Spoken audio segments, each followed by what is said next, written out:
Planet Earth, one of the greatest blessings we've been given. Our land provides the food we eat, the water we drink, the very air we breathe. Maybe more than any others, cooperative members know the importance of taking care of our Earth because many of us live off that land. But times have changed since cooperatives first started lighting up the countryside. Our population has grown, cities thrived, industry and technology flourished. And everything we do impacts our land. From the number of cars on the streets to the amount of trees we cut down, even how much electricity we use. Fortunately, our electric cooperative has a long history of effectively balancing good environmental practices and keeping electric rates low. Reliable and affordable electricity, that's the cooperative difference. Today, however, that cooperative way of life is being threatened. The government, activists, and lobbyists are trying to legislate how cooperatives provide power to our members. They think they know what's best for cooperatives, but the things they have in mind, well, let's just say they come at a cost, a very expensive cost to cooperative members. To understand the struggle co-ops are facing, you first need to understand the power mix we buy from Associated Electric. We always dispatch the lowest cost units first. So last year, for example, our coal units are still our lowest cost unit, and that's why 75% of our energy last year was from coal. About 15% was from natural gas. In addition to the coal and gas, which are fossil fuels, we have some wonderful renewables on our system as well. Last year we got 5% of our electricity from hydropower, and it's a great source for helping us keep our rates low. We also have wind projects. So the majority of power we use at White River comes from coal. We're not the only ones. Across America, 42 million people in 47 states get their power from co-ops, and 70% of that co-op power comes from coal. And there's a good reason for that. We have right now about 240 years of coal under the earth. Our country has relied on coal-fired generation for many, many years. Over the years, we've advanced the generation technology as well as the air emission technology to bring these plants along so that they're very efficient. Missouri rates are some of the lowest in the United States because we have a clean coal fleet that's very efficient. So, coal is cheap, and we have plenty of it here in America. So what's the problem? Well, here's where our story gets a little complicated. As much as we think coal is a good thing, there are those out there who disagree. And it all comes down to this: climate change, what some call global warming. The theory that the temperature of our planet is warming, changing our weather patterns, and even increasing the number of natural disasters. I'm going to find out what this global warming is all about. Come on. We're just asking people if they can explain to us what global warming is. Global warming? Yeah. Awesome. I don't believe in global warming. Just gave me like 10 seconds. I could turn around and Google it real quick. You know what global warming is? No. No? Mm-mm. Okay. I really don't care. Sorry to interrupt you. I know that's really important. But can you tell me what global warming is? I don't know, but I can do a cartwheel. Okay. Wow. That was a good cartwheel. You're on Duck Dynasty? No. Oh, okay. I fooled you. Yeah, great. Well, hey, I just want to ask But you. I have been on TV before. You have? In the beard contest. Did you win? Yes, I did. Well, great. Well, Yep. then that's Several really years ago. That's really going to help out with this next question then. See that trolley over there just waiting around like he... Yeah. Well, why you think that's caused? Global warming. What's happening on the moon, probably. Got it all messed up. Right. Yeah. So it's the moon is causing the global warming. Yeah, I think so. Stop shooting stuff up in the air that don't belong up there. Like fireworks and No, like rockets. rockets? Yeah, because it changes all the atmosphere up there. But then how are we going to get to the moon? It's something that Al Gore is behind. It's his fault. He invented the internet and caused global warming. They shooting all that stuff up there. They're right, they're shooting stuff up All there. the rockets up there. We don't want all them rockets. I know, those rockets are causing global warming. Do you know what greenhouse gases are? I have no clue. I know what a greenhouse is. You get concrete, people, gas, from the car up down the road, and the chemical stuff they use, you're gonna have green gas warming. Yeah. You guys ever heard of greenhouse gases? I've heard of it, but I just don't pay attention to it. What can you do about it? We can't do anything about it. No? Especially if you don't know what it is. Bottom line is that global warming is a little confusing, huh? Yeah. Time for a little science lesson. Good morning, class. Today we're going to talk about climate change. And when we talk about climate change, we have to talk about the sun's radiation that comes into the planet, balancing that which comes off the Earth and back into space. Now, there are some scientists who believe we alter that balance by adding carbon dioxide to the atmosphere. Carbon dioxide is a greenhouse gas, and greenhouse gases, they take radiation that comes off from the Earth and then re-radiates that back in all directions, some going out into space, some coming back toward the Earth. And when it comes back toward the Earth, we warm the planet. And there are some scientists who feel that human activities is causing this effect, and there are other scientists who disagree. No matter what side you believe, that climate change is human-induced or just a natural occurrence, the truth is this: the people that do believe that we can take action and stop the consequences of climate change will do everything in their power to do so, at all costs. And you can bet the government is going to get involved. So, who are the players in the environmental game? First, you have the President of the United States. Second, there's the Congress, both on the state and national level, who can introduce their own environmental bills. Third, there's the Environmental Protection Agency, or the EPA. They've got 17,000 employees whose job it is to protect the earth, air, land, and water. Now, they may all mean well, but in an attempt to protect the environment at any expense, their pending regulations may actually hurt the people who live in that environment. And by hurt, I mean hurt their wallets. The dilemma we have as electric cooperatives today is 80% of our electricity comes from clean coal plants. Now, why is that?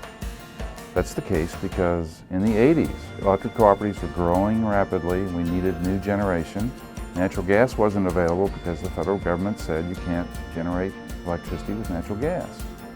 Nuclear was not available at the time because there was a moratorium on nuclear energy. Our only choice as co-ops in Missouri was to build coal plants, and our federal government at that time encouraged us to go with American energy, coal. Soon after Washington dictated the cooperative's huge investment in coal, along came hundreds of pages of new regulations and stricter standards dealing with fossil fuel generation. Some of these environmental laws and regulations made sense, others were politically motivated, but all of them came at a big cost to the cooperative world. Big. We spent $1.1 billion since 1990 to convert our plants to use low sulfur coal and also to build pollution control or emissions control equipment to reduce nitrogen oxides.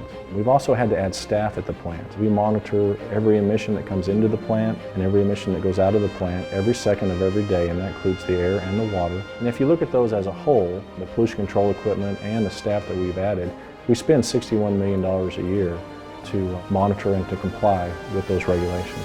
I really think that electric utilities should be getting a medal from the federal administration. Instead, we're getting beat up and accused of not doing enough. But if you look at the actual numbers, since 2007, the electric utilities in the United States has reduced its carbon dioxide emissions by 8%.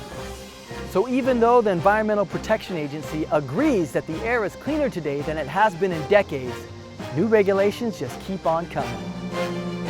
On June 25, 2013, President Obama held a special press conference to announce his sweeping new climate change agenda. I'm directing the Environmental Protection Agency to put an end to the limitless dumping of carbon pollution from our power plants and complete new pollution standards for both new and existing power plants. Using executive power and completely bypassing Congress, the President launched a personal war on coal.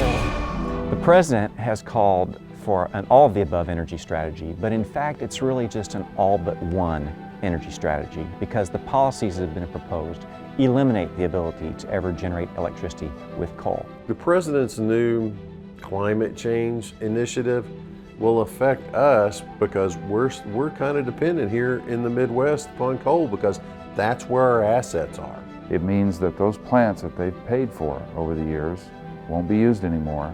They'll be stranded investment that you've made. And nobody's ever asked, well, who's going to pay for all this?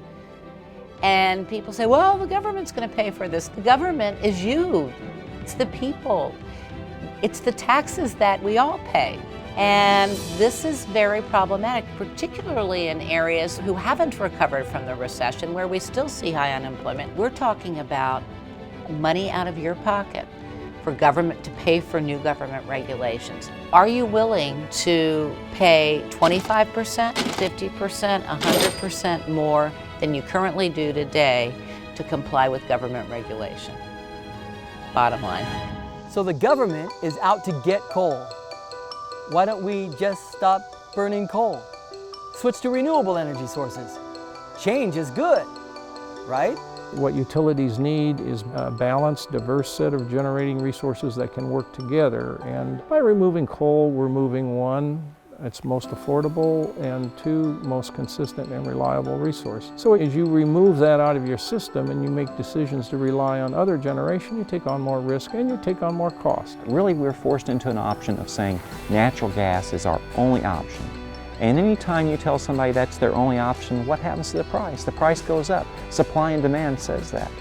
If we eliminate our alternative, we don't have any negotiating power with the gas suppliers. I guarantee you your electric rates are going to go up. We can't always depend on renewables because the sun doesn't always shine and the wind doesn't always blow and the rivers don't always flow, and that's where coal comes in. If you were going to retire, you wouldn't put your entire retirement future into any one company. You would diversify. And it's the same thing when we're planning a power supply for our kids and our grandchildren. We want to make sure that we've got a diverse supply of resources so that if we don't predict the future correctly, we have all these different resources to fall back on. And coal won't be the only thing affected by carbon regulations. Remember when we said that 15% of our electricity comes from natural gas? CO2 emissions don't just come from coal. Natural gas generation also produces carbon dioxide emissions. The Sierra Club has already said they're beyond a Beyond Coal campaign and they're focused on a Beyond Gas campaign. And their mission is to eliminate natural gas-based generation. So what are we going to do for an energy supply in this country? Are we going to tell everybody, you can cruise the internet when the sun is shining or when the wind is blowing, but please don't do any dishwashing or clothes washing at night when that isn't happening? So where do cooperatives stand? More than anything, we believe there needs to be a balance. We've been proactively doing what's right for our planet for years, while keeping our rates affordable for our members.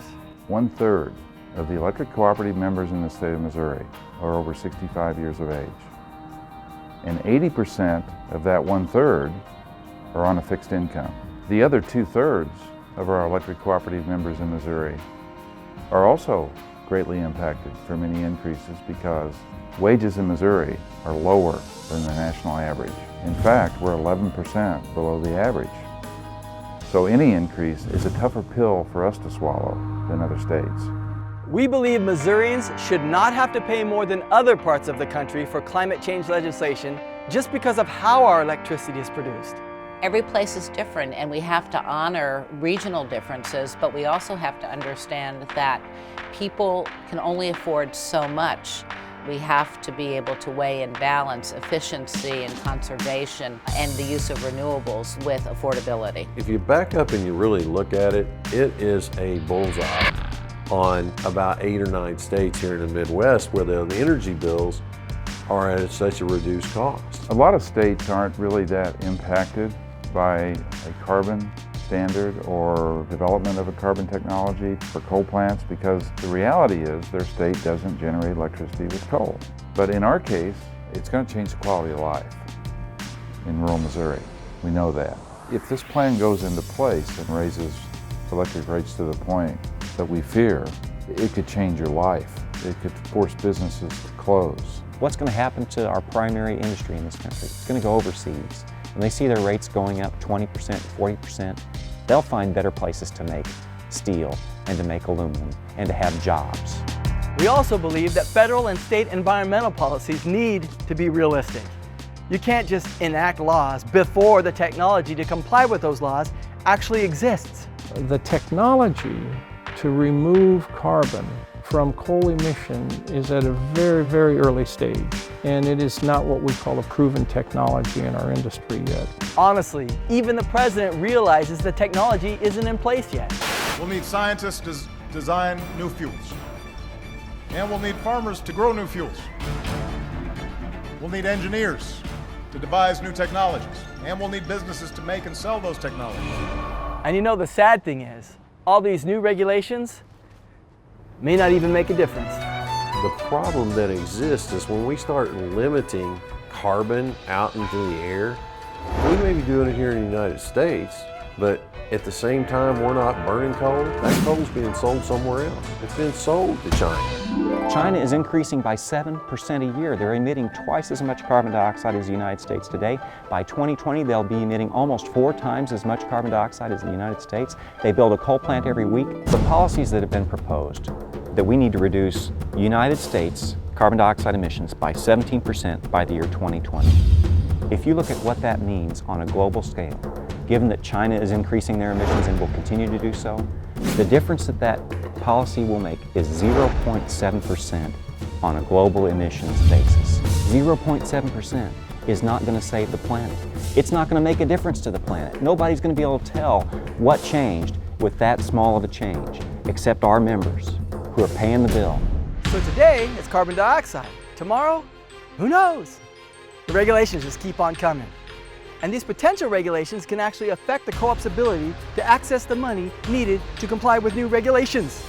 The National Rural Utilities Cooperative Finance Corporation is a finance company that was formed by electric cooperatives in the 1960s for the purpose of aggregating their need for investment capital. Clearly, emerging environmental requirements are a major issue that we work with when we talk to the people on Wall Street that buy the bonds that CFC sells, because in the final analysis, our electric cooperatives are successful if their members can pay their electric bill.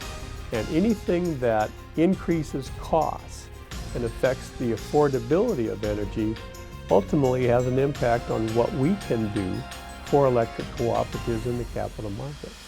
So just when co-ops may need loans to pay for new environmental regulations, it may be harder and more expensive to get that capital. Seriously, enough is enough. We're in a very capital-intensive business. A power plant can cost $2 billion, and it might serve our members for 40 or 60 years. We're making decisions not just for this year or next year, we're making supply decisions for our kids and our grandkids literally today. And if we don't know what the rules are going to be, and they're going to be endlessly litigated, we can't make a decision like that with our members' money. What's happening across the industry right now is many companies are choosing to close their coal plants rather than invest more capital in them. They have to ask, what's the situation if I invest hundreds of millions of dollars in an existing plant? Will that plant still be operating 2 or 3 years from now? If those plants are shut down, it has a huge impact on Missouri's economy. There'll be huge job losses, communities will be impacted, and we'll be heading into another recession in the state of Missouri. We're going to have the continual reductions under the President's plan where we can't even meet it with natural gas. So we're going to have to do something that hasn't been done before, which is figure out how to run a grid on entirely intermittent resources. Now, some have said, well, you just reduce your household energy consumption.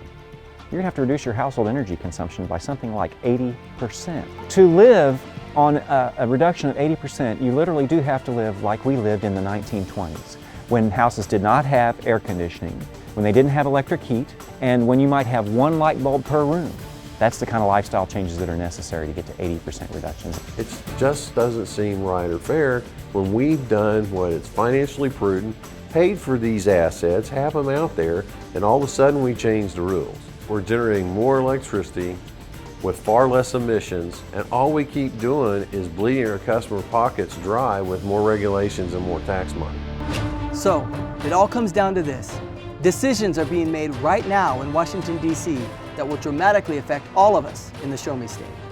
Decisions that determine if new businesses choose to open in the Ozarks. Decisions that affect whether you can take a family vacation, whether we can save for retirement, and even whether we can put dinner on the table. If we were to take all the policy actions that are being recommended, we would raise energy prices across the country. We would drive jobs overseas because energy-intensive industries will go where they're still burning coal, like China. And we will not actually save the planet. So what are you going to do? You're busy, you got carpool, and 2 jobs. And your to-do list around the house is a mile long, and you're just one person. Here's where you're wrong. When all the co-op members come together, our voices are strong and loud. And you've got all the tools you need: a phone, a pen and paper, Twitter, Facebook, and most importantly, a voice. You have a voice. The bottom line is that White River's member owners own the co-op. And if they don't participate in the process, if they don't get involved in what the government may or may not try to do, guess what? Somebody else is going to. Now is the time to gather together, to be prepared, to be educated, and to be ready. When Washington, D.C. tries to legislate our future, we're going to make sure the co-op nation is there to be heard. When you come together, if you engage and you make your voice heard, it will make a difference. I've seen it happen time and time again. And that really is the strength of the electric cooperatives. You've got 42 million people standing there with you. That's more people than any other association in the country. White River Valley Electric Cooperative is making it easier than ever before for our members to have a voice through joining the new White River Member Alliance Program, or MAP. This core group of members will volunteer to take a stand for our co-op when we need it most. We're asking you to help remind our elected officials just who they're supposed to be representing. We want to use the Congress to help us get our message across that you can't go very far on this without impacting not only the American economy, but the American people. As a MAP member, we're going to make sure you have all the information you need so that when the co-op nation is threatened, you'll be educated and confident to act.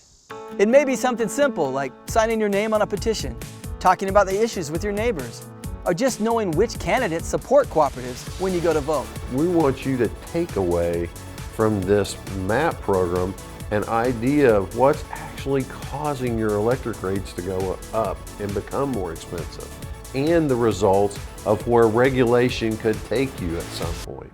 Now, we won't be calling on our MAP members with every new breeze that blows through Washington, but when there are serious issues that demand your attention, that's when White River will put out the call to get involved. We have to be the tip of the spear. The tip of the spear that will go out further than anything else in order to make people listen to what we're saying. As a MAP member, you can help chart the direction our co-op is going. It's free to join MAP, but your involvement is priceless to the cooperative world. MAP is your chance to be more involved with the co-op you own, to have a louder voice. We need you to step up and be a part of the cooperative and be an informed part of the co-op. It says to our politicians, enough's enough. Quit trying to take away the assets that we put so much money into and leave our electric rates alone. More than 70 years ago, co-ops like White River Valley Electric Cooperative were formed by future-thinking citizens who were willing to take a risk when no one else would, to make sure rural folks got the electricity they too deserved. Today, we're taking a stand to ensure cooperative members keep the reliable electricity we fought for, at a price all of us can afford. The co-op needs you now more than ever before.